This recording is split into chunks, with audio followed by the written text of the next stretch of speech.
Saludos amigas, amigos, ustedes sintonizan Acento TV y este es su espacio de entrevistas y comentarios a partir de ahora.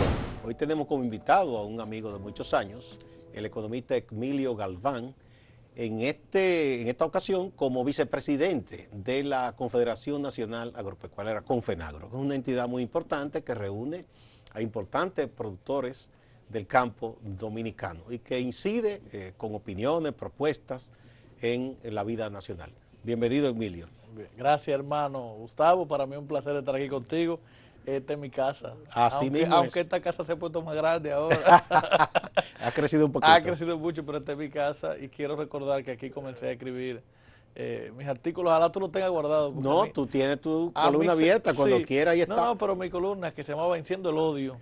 Me la Sí. abriste. Yo era muy joven, yo tal vez tenía 19 años por ahí. Sí. Hace muchos años. Eso fue en el anterior proyecto que Clave, estábamos en clave. pero, Sí. para mí Ahí lo mismo. comenzaron muchos muchachos y muchachas muy jóvenes. Para mí a los cuales clave y yo acento alenté. es la continuidad, ¿no? Milicen, Sí, tú, exacto. mucho, No, Guillermito Peña. Y quiero, exacto, Guillermo Peña, que hoy está trabajando con nosotros en la parte política, pero quiero recordar a uno de los mejores columnistas que tú tenías y bueno, amigo tuyo, que siempre nos juntábamos, tú no te acuerdas bien de eso, pero nos juntábamos mucho, que coincidíamos aquí en acento, o en clave, y también el otro ser que era Víctor, que era... No, mi gran hermano, que Sí, lamentablemente se nos fue. Se nos fue. Nuestro querido Vitico se nos fue con el COVID. Este COVID no yo, pero nosotros éramos columnistas aquí, visitábamos mucho, no sé si tú te acuerdas ya, cuando estaba la otra serie ahí en la 27 de febrero. Exactamente. Sí. Y No, siempre, Vitico estaba en todo. sí, Siempre. no, y la columna de él creo que Vitifada. Él tuvo esa y también tenía una Porque que era Vitifada con un chin de trova también. Sí, Vitifada se la puse yo el nombre, por la intifada. Sí. Sí, nosotros somos pro árabe, ¿no? Pro palestino y así le... Pero de verdad que para mí estar aquí siempre, volver a mi casa, porque ojalá tú tengas todos esos artículos vivos. Yo no Están guardados, pero perdió. no en este portal, sino compilados. Ayúdame a buscarlo. Vamos a ver si lo encontramos un día de esto por ahí. Me siento muy, muy contento de estar aquí contigo. Bien. Y te agradezco mucho esa Bueno, oportunidad. no, la gente te comenzó a conocer como activista político, social, juvenil, pero tú eres economista y has hecho trabajo de investigación en la economía y sobre todo en la agropecuaria. En este momento, como vicepresidente de Confenagro, ustedes tienen una serie de planteamientos por los cuales ustedes piensan que se puede incidir para mejorar la economía nacional. Háblanos un poco de eso. Sí, precisamente, qué bueno que me refieres el tema. Nosotros hemos hecho un trabajo a partir de la situación, primero de la situación estructural de la economía dominicana. Venimos hace mucho tiempo analizando, preocupados por la situación estructural de la economía dominicana.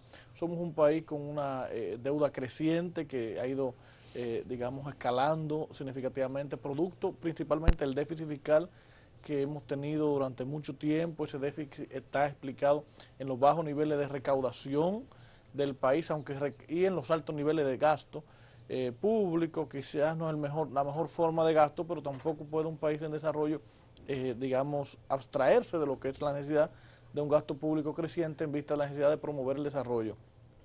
Entonces, viendo toda esa situación estructural de ese Estado comprometido fiscalmente, nosotros, y sobre todo de la situación que expresa la pobreza rural, y sobre todo las diferentes manifestaciones de las contradicciones económicas que se dan entre el campo y la ciudad, que tú que eres oriundo de una zona rural, igual que yo, sabemos los niveles digamos, de desatención y sobre todo los niveles de falta de oportunidades que reciben la gente del interior, y sobre todo los obliga a eso, a migrar hacia las grandes ciudades, creando esos grandes cinturones de miseria, describiendo que la realidad del campo es muy difícil e incluso cada vez peor, sobre todo en el tema del acceso a la mano de obra y y el deseo del mismo dominicano de insertarse al trabajo agrícola, ha provocado pues esas contradicciones y esas situaciones que la pobreza rural alcanza cerca de un 80% en muchos casos, cerca de un 90% en muchos casos, mientras la pobreza urbana alcanza un 40, un 30, hasta un 20%. O sea que hasta en lo peor que tiene una sociedad, que es la pobreza, aún hay desniveles. Hay desniveles, y no solo eso. Y hay unos que sufren más que otros. Que si te fijas, la pobreza urbana, esos pobres urbanos que viven aquí en la ciudad, en realidad son migrantes rurales. Sí.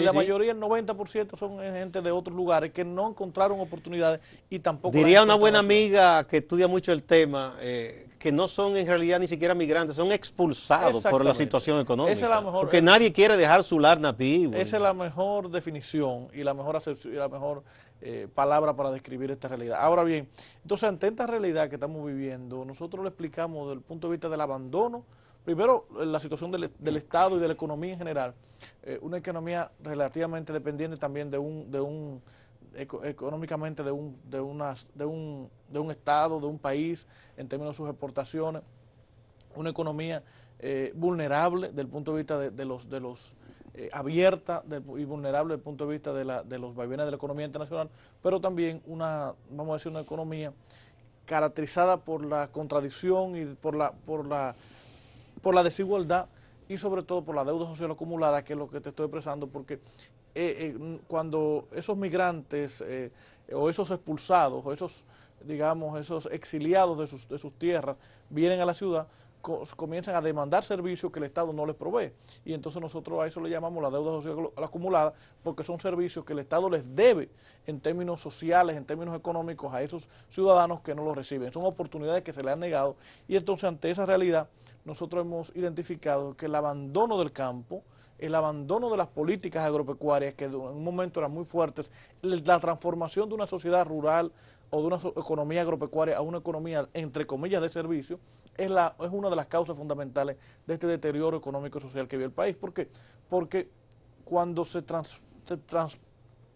transforma una economía y no se produce entonces una absorción de un sector sobre otro, que fue lo que pasó en el caso de los servicios y la industria, que no absorbe la población rural, por eso es que la República Dominicana... No la incorporó a la cadena productiva. Exacto, esa es una otra forma de decirlo. Sí, vamos a una pausa, Emilio. Interesante tu punto de vista, porque nos vendieron un relato durante muchos años de que el turismo encadenaba. Sí, o la industria, o los servicios. Y siempre se habló de que había que procesar lo que producía el campo. Entonces el campo cumplió, pero no se le cumplió al campo. Vamos a una pausa y volvemos. Okay.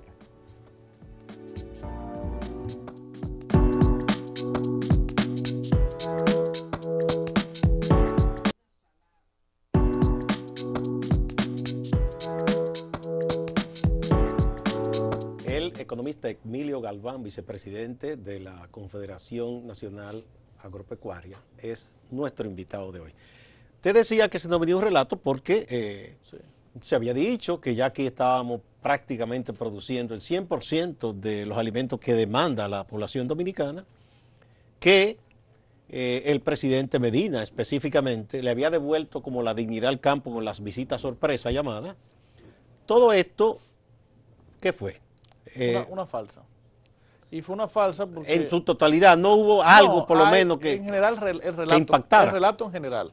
Hay excepciones dentro del relato. Hay excepciones. Sí, excepciones dentro del relato donde se manejó más o menos de manera adecuada los proyectos, pero en general la mayor parte de los proyectos están cerrados. Pero para cerrarte la idea, previo a la pausa, quería entonces explicarte que producto de ese abandono del campo es que se produce esa migración urbano-rural, esa transformación de una sociedad rural que teníamos en los años 50, en los años 60, que fue cuando comenzó ese éxodo, así que yo lo llamo ese éxodo de lo rural hacia lo urbano, y entonces comienza a producirse la sociedad urbana que hoy tenemos, que está compuesta en su mayoría por migrantes, pero las ciudades, como no se ha diseñado políticas realmente integrales e integradores, y el sector servicio no se ha desarrollado lo suficiente, no absorben esa población, y que se crea una población flotante, una población marginada, que no tiene acceso a servicios sociales, pero mucho menos tiene acceso a oportunidades económicas. Entonces se produce esa informalidad, que ese deseo del dominicano de emprender, que tampoco tiene las vías correspondientes, las políticas y la inserción en la economía, y genera entonces que la población dominicana, y tú ese dato lo conoces, cerca de un 60% está en el área de la informalidad. Pero no solo eso, un 14, un 15% permanentemente está en el desempleo, producto de que aquí no hay empleo para tanta gente. Por eso incluso en la política y en el clientelismo se expresa de manera tan cruda y se vive una política tan clientelar y tan burda, muchos de los sociólogos, de los politólogos de este país no han entendido que una explicación al clientelismo que vive este país, al modelo político que vive este país, que es un modelo político lleno de corrupción, lleno digamos, de falsa representatividad, de compra de voluntades, para ponerlo de una manera llana, es producto de ese mismo desempleo, de ese mismo falta de oportunidades. Que es triste que una mujer o un hombre que han alcanzado alguna especialización como obrero, como técnico, como profesional. Pero hasta como profesionales. Sí, sí, eso es lo que estoy diciendo. Llega un momento que tiene prácticamente que inclinarse a cualquier favor político contra su voluntad y su criterio ético muchas veces. Porque lo que debe ser un derecho, aquí se ve como un favor. Que es el derecho al trabajo, exactamente, pero es producto del modelo económico. Es un modelo que no construye, digamos, integración, no integra la sociedad, no democratiza la economía, concentra la economía, entonces genera una cantidad enorme de gente sin oportunidades. Pero volviendo, entonces, que tú tocaste un tema que a mí me fascina. Sí. Se transformó el país, para tener una idea, cuando se ajustició al tirano en el 61, el 75% de la población era rural. Era rural, así mismo. Y apenas un 25% urbano, entre la capital y las principales ciudades, provincias. Ahora es al inverso. Exacto, es lo contrario, 75% urbano, pero tenemos unos focos urbanos, entre comillas, yo digo, porque tenemos el Gran Santo Domingo, el distrito y la provincia. Sí. Tenemos Santiago, tenemos la provincia de Duarte, La Vega. San Cristóbal. San Cristóbal, que es una especie de ciudad dormitorio, porque la mayoría se busca la vida aquí y duerme allá, por el costo de la vivienda aquí. Pero tenemos el polo este del turismo, que eso ha atraído población. Yo creo que el sur se ha vaciado a trabajar para allá. Puerto Plata. Eso nos salva un poco el turismo. Pero al mismo tiempo, ahí vemos lo mismo. Tú ves proyectos bellísimos de ese turismo inmobiliario que llaman el este, Puerto Plata, pero se han creado unos cinturones de miseria también. Que es la población migrante. Que dejó el campo, dejó... No, los barrios de la capital, solo basta recorrer esos barrios como los Mameyes, los Guaricanos, los Alcarrizos, para saber cómo se urbanizó eso. En un momento se nos vendió la idea, y recuerdo que en la primera gestión del presidente Fernández, él habló mucho de eso, de que bueno, que ya, que había que buscar ventaja comparativa, que ya el campo no era como tan productivo, muchos decían eso, y que entonces, que si la industrialización y de que los servicios, la tecnología. Y se habló incluso de superar el modelo viejo de industrialización que no tuvimos aquí, sino de tecnología intensiva. Eso nunca llegó. Nunca llegó porque el capital humano de República Dominicana no está adaptado para recibir tan avanzados niveles digamos, de procesos. Entonces no podemos abandonar el campo. No, claro que no. Además, hemos ya hace tiempo desmitificado todo ese proceso, todas esas ideas y toda esa visión, porque la República Dominicana, y ahí voy a lo que tú decías del porcentaje de alimentos que producimos, la República Dominicana es un país altamente productivo y una gran parte de sus ventajas realmente. Tenemos ventajas en diferentes áreas. Por ejemplo, tenemos grandes ventajas en el ámbito cultural. Por ejemplo, Vitico, y tú sabes que era un gran promotor, siempre nos mostró cómo la República Dominicana es una, y yo siempre yo asumo esa visión, es una potencia cultural. Nuestra música está en el alrededor del mundo, mientras la música de Honduras, la música de Nicaragua, la música de Costa Rica no está en el nivel del mundo, ¿eh? No tienen esa capacidad de inserción a nivel del mundo. Se trabaja el tema ahora de la economía naranja, con el deporte, con la cultura. Sí. Entonces, del deporte, somos una potencia deportiva. Nosotros somos el país con mayor nivel de peloteros en las grandes ligas de los Estados Unidos y en el mundo entero. Ya llegamos a 800. Somos una referencia mundial en deporte, en cultura y también en turismo. Pero lo que la gente no sabe es que somos una referencia mundial en productos agropecuarios. O sea, tenemos una calidad productiva, tenemos una genética, tenemos una cultura productiva, a pesar de que se está perdiendo producto de todas estas contradicciones que te expresé, de todo este modelo que promueve la centralización, y sobre todo Leonel Fernández fue la mayor expresión de ese modelo.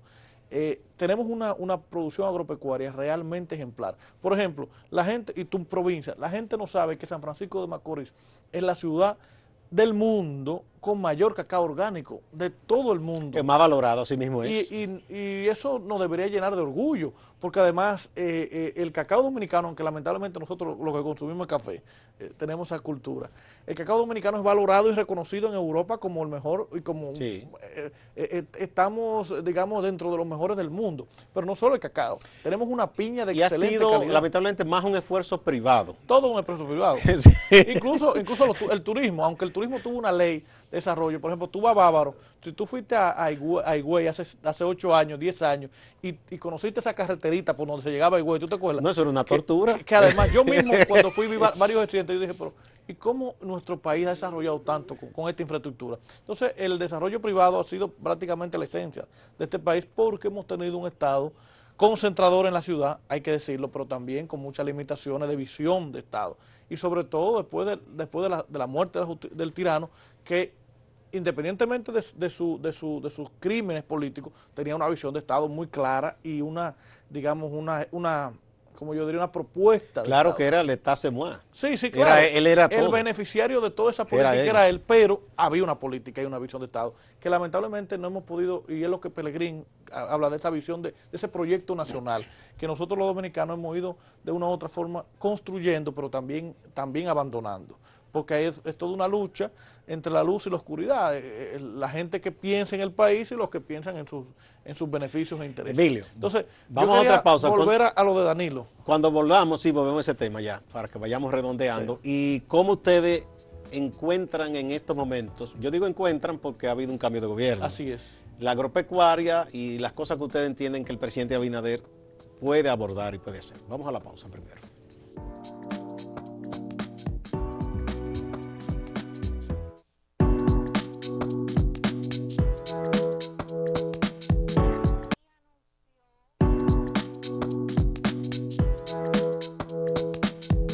Muchas gracias por continuar a partir de ahora. Emilio Galván, economista ligado a la agropecuaria, vicepresidente de Confenagro, es nuestro invitado. Vamos a redondear esa visión de si tenemos una visión de plan país, si no lo tenemos, y lo que ustedes hallaron, vamos a decir, los productores y los especialistas. Ante toda esa reflexión del marco estructural, del marco coyuntural, nosotros hemos elaborado un documento que se llama la Estrategia Nacional de Desarrollo Agropecuario 2020-2030, que busca tener una visión de sociedad vinculada al sector agropecuario. Confenagro se le entregó a los dirigentes. Exactamente, a todos los candidatos en su momento y también sin discriminación. Sin discriminación. E incluso lo único que se quedó fue Rafi Trujillo. Pero después hasta... Pero no fue candidato. Hasta Carlos Peña, nuestro amigo, Hito Bisonó en su momento, que eran candidatos, precandidatos, todos se le entregamos. Y dentro de esa visión entonces está el cambio estructural que debemos dar para aprovechar eso que tú resaltabas, ese potencial productivo que tiene la República Dominicana, que como te dije, tiene ventajas en unas áreas, pero en el sector agropecuario que tiene extraordinaria ventaja, sobre todo en la calidad de nuestro producto, tan reconocido internacionalmente. No, yo creo que los microclimas y los accidentes geográficos, a mí me decía un amigo cubano que decía, mira, ustedes tienen un tesoro, porque Cuba es más grande, pero en llanura, no tiene tantos sistemas de montaña que le permite una diversidad climática y una diversidad orográfica impresionante. Y eso nos permite tener desde papa, que es un producto de clima templado, ajo, un producto de clima templado, hasta coco en las zonas costeras. Y uva y neiva. En un pedacito de país pequeñito. Entonces, ante toda esa oportunidad, nosotros hemos elaborado esos documentos, pero sobre todo hemos elaborado ahora un plan para 100 días, priorizando los temas principales que tiene que aplicar nuestro presidente Luis Abinader, que además es una esperanza para los productores agropecuarios, porque la verdad es que el gobierno anterior, aunque tuvo cierta cercanía, no se puede negar con el sector, no ejecutó de manera correcta la visión y sobre todo no tuvo, yo diría, el interés de resolver los problemas del campo. En la visita sorpresa se financiaron muchos proyectos, es una realidad, pero la mayor parte de esos proyectos quebraron. Eran proyectos puntuales. Eran proyectos puntuales, que no respondían a una visión de política estructural, ni a una visión de país. Incluso se priorizaron sectores que en realidad, como para ponerte un ejemplo, sin discriminar, porque yo apoyo y defiendo todos los sectores, el jengibre, que en realidad no estaban, digamos, vinculados a una estrategia de país. Si hubiéramos tomado ese recurso y lo hubiéramos invertido en café, en cacao, en piña, en productos que ya tenían una proyección internacional en base a una política exportadora que no la tuvimos, hubiéramos podido tener éxito en la mayor parte de los productos. E incluso en los proyectos que tenían esa visión, que tenían una visión industrializadora y exportadora, hemos tenido cierto éxito. Pero en general, ese proyecto de visita sorpresa fue un fracaso porque sobre todo no tenía una claridad de qué era lo que perseguía. El presidente iba a los lugares y entonces ponía a los supuestos productores, porque muchos tampoco eran productores, hubo mucha tergiversación e incluso nunca hubo una coordinación, por ejemplo, con nosotros, con Confenagro, para determinar quién era productor y quién no, y muchos dirigentes políticos creaban instituciones, creaban asociaciones ficticias que al final van a desaparecer, obviamente, para entonces generar proyectos y lucrarse de ellos. Entonces, iban donde los productores, en el caso, ¿y qué ustedes quieren? ¿Qué le podemos financiar? Obviamente que los productores tienen mucha buena fe, tienen una gran cultura productiva, pero no tienen una visión holística de la realidad económica nacional ni mundial. Uno supondría, y yo no soy especialista en eso, que Sí. primero se debería hacer Un quizá estudio de factibilidad, un diagnóstico claro, de qué es lo que se puede para hacer en una cualquier zona. proyecto y mucho más proyectos de tanta envergadura requería un estudio de factibilidad. Ahora, ¿ustedes han sentido acercamiento de las nuevas autoridades? Todavía no nos hemos reunido con el ministro actual, pero las conversaciones están, tú sabes, Han fluido. Han fluido y sobre todo iba a haber una reunión ayer, pero la tormenta, la última tormenta, Laura, Sí, eso es un provocó problema un ahora, cambio sí. que incluso para la zona tuya, zona del Bajo Yuna, que hubo ciertas inundaciones por allá y el ministro se trasladó. Pero nosotros lo que queremos es que dejar sentar políticas de largo plazo, sentar políticas que nos permitan que independientemente de cuál sea el ministro, se ejecute una visión de Estado como tenemos en otras áreas, porque no podemos negar que en turismo hemos avanzado porque hemos tenido políticas de largo plazo, hemos tenido una ley de No, desarrollo y turístico. ese es un sector importante incluso para demandar productos del Claro. campo. Eso No, es y lo hace, importante. lo hace. Sí, El sí, turismo sí. consume, pero lo que te quiero plantear de diferencia es, por ejemplo, en el caso del turismo tenemos una ley de desarrollo turístico de los años 60, pero en el caso del sector agropecuario no tenemos una ley de desarrollo, o sea, no tenemos una visión de largo plazo y cada ministro, cada funcionario, cada presidente toma decisiones y ejecuta e improvisa respecto a lo que nosotros... Pero y tenemos que la hacer ley después.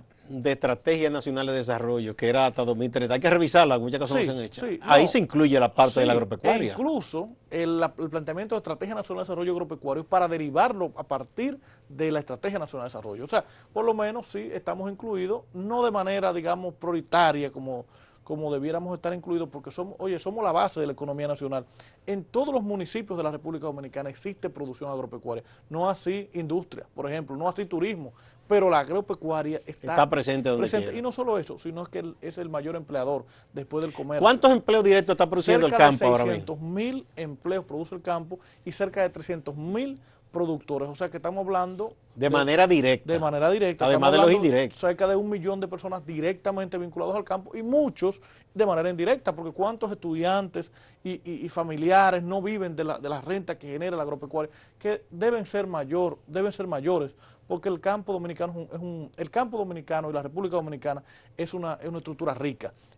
Tiene enormes recursos, tenemos agua, tenemos tierra, tenemos calidad genética, lo que nos falta es un modelo económico que nos permita desarrollar todo esto con dignidad.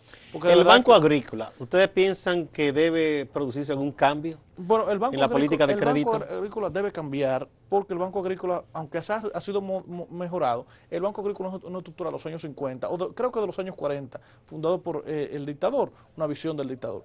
En el caso del banco tiene que ser modernizado desde el punto de vista de convertirlo en un banco ya más amplio en términos de que no solamente incluya la parte agropecuaria, sino todo lo que es la política de desarrollo rural, porque esos son todos los temas. No basta con agricultura en la ruralidad. La ruralidad incluye otros sectores, otros temas, incluye otras actividades que también tienen que ser valoradas porque el ser humano no solamente produce, el ser humano consume, el ser humano vive, el ser humano disfruta. Entonces todo eso tiene que darse en un marco de desarrollo rural. Por lo tanto, el Banco Agrícola tiene que ser ampliado y tiene que ser sobre todo modernizado su estructura y de una u otra forma desburocratizado. Nosotros planteamos que eso sea un poco más profesionalizado, tipo banco de reserva, para que pueda jugar un rol más estelar. Pero nos sentimos contentos de la designación de Fernando Durán, que es un técnico de una gran capacidad. De una gran capacidad y también obviamente el anuncio del presidente de otorgar cerca de 5.000 millones de pesos para ser prestado a cero interés. Otro tema que vincula al campo es, en un tiempo aquí florecieron las escuelas de agronomía y veterinaria. Sí.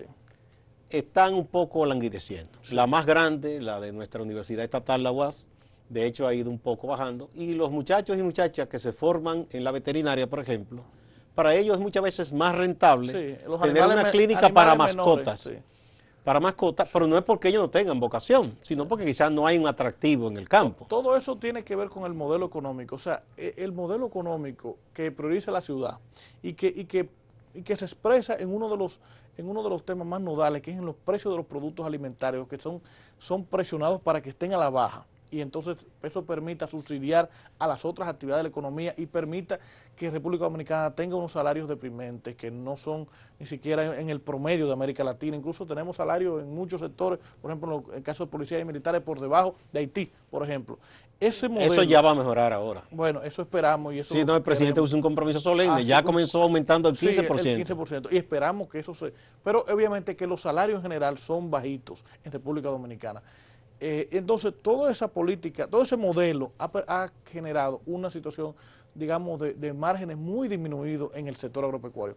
Y esos márgenes disminuidos y esa descapitalización del sector, porque el sector transfiere sus recursos del sector rural al sector urbano, esa migración provoca entonces que no hay una atracción de recursos económicos ni recursos humanos al campo. Entonces, la falta de motivación desde el punto de vista económico por la situación del modelo económico y la pobreza que se vive en el campo, hay que decirlo, entonces hace que la gente no se motive a seguir produciendo o a insertarse en el campo. Nos pasa con los jóvenes, con los hijos de los productores, que continuamente tenemos que estar motivándolos. Incluso hemos creado hasta grupos de jóvenes para que se interesen en el campo, porque cuando... Incluso tú lo puedes ver cuando la mayoría de los profesionales de hoy, lo que ven a sus padres es empobreciéndose con la actividad rural. Y tú te preguntas, ¿cómo es posible que una gente trabajando, en vez de progresar, se deteriore en términos de su situación económica? Y entonces, ante una situación económica difícil, ante márgenes de comercialización, que es el problema principal, bajos, ante rentas bajas, entonces los profesionales no tienden a interesarse por esta actividad. Cuando hay un cambio de modelo, que es lo que nosotros propiciamos, y eso tiene que ver con una visión integral del sector agropecuario y una visión incluso integral de la sociedad dominicana que visibiliza el sector como una de sus fuentes principales, porque es que el país y el neoliberalismo nos cegó y nos planteó que el campo es un atraso, y es todo lo contrario. El campo es progreso, el campo es riqueza, el campo es una de las principales riquezas de la República Dominicana. Si fuera un atraso, las principales potencias industriales no se ocuparan tanto de su campo. Así es. Ni lo ha abandonado Nueva Zelanda, ni Estados Unidos, ni Francia, ni Japón, ni Alemania, que son las potencias. Ningún país desarrollado ha abandonado su ellos no son tontos. Así es. Pero cuando nosotros cambiemos ese modelo, entonces podremos recuperar esa atracción, ese interés, ese deseo de los profesionales de volver al campo, de generar riqueza, de generar producción, y eso lo podemos lograr. Quedarse en el campo. Y de quedarse en el campo. Sí. Eso lo podemos lograr básicamente con un modelo dual. Mercado interno garantizado, como tenemos una producción de mucha calidad para el mercado interno, pero sobre todo exportaciones. Para generar porque divisas. La verdad es que nosotros tenemos un déficit de la balanza comercial impresionante. O sea, nosotros, que eso es parte del modelo que te decía y de la situación del Estado. Nosotros exportamos 10 mil millones de dólares e importamos 20 mil millones de dólares. Y eso los tratados de libre comercio. Ese es el reto entonces, cambiar todo eso. Cambiar todo eso. Emilio, muchísimas gracias. Ha sido un gran placer conversar contigo. Igual. Y debemos más adelante volver a hablar para dar seguimiento a cómo van las cosas. Yo sé que ustedes tienen mucha esperanza en estos momentos, como todo el país, de que muchas cosas van a cambiar. Hay un cambio de visión, un cambio de autoridades y uno espera que esas cosas, todas esas promesas y todos esos planes se cumplan. Y sobre todo, que haya una mayor transparencia y austeridad en la administración pública, que es importante. Creemos que lo va a haber. Así es. Muchas gracias. Gracias a ustedes también, amigas y amigos. Gracias. Y no se vayan, que hay más en Acento Portal y Acento TV.